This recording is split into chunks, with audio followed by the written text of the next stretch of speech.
4 paires de ciseaux pour couper un ruban symbolique, les 4 cofinanceurs de la Lino ont officiellement inauguré la liaison nord attendue depuis une quarantaine d'années.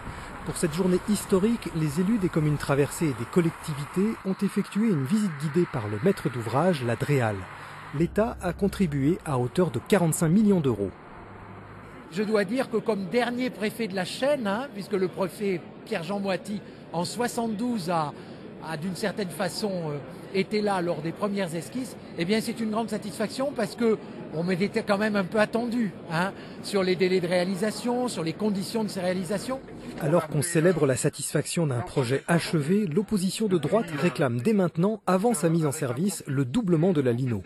François Sauvadet reste vigilant sur l'amélioration du trafic que la Lino apportera en comparaison avec le trafic venant de la Rocade Est. Moi, ce que je demande aujourd'hui, c'est qu'on puisse avoir dès maintenant l'installation, dès l'ouverture, l'instauration d'un comité de suivi, qu'on voit comment fonctionne cette Lino. Vous avez vu, on attend 25 000 véhicules jour, et puis à côté, on est à 66 000 véhicules jour. Donc il faut qu'on regarde comment ça va fonctionner pour qu'on puisse trouver toutes les voies d'amélioration possibles et que ça se passe bien. Quand je suis arrivé en tant que maire de Dijon, il faut se rappeler que boulevard de Brosse, il y avait 28 000 véhicules jour. 28 000 véhicules jour.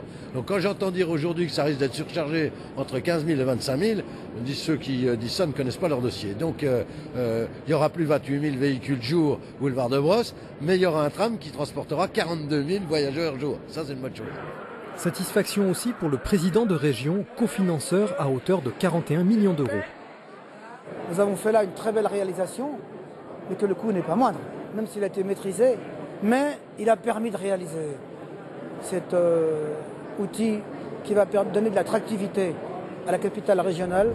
Côté pratique pour les usagers, la Lino ouvre lundi 10 février en milieu de matinée après le pic de circulation du matin et sera entièrement opérationnelle vers 15 h.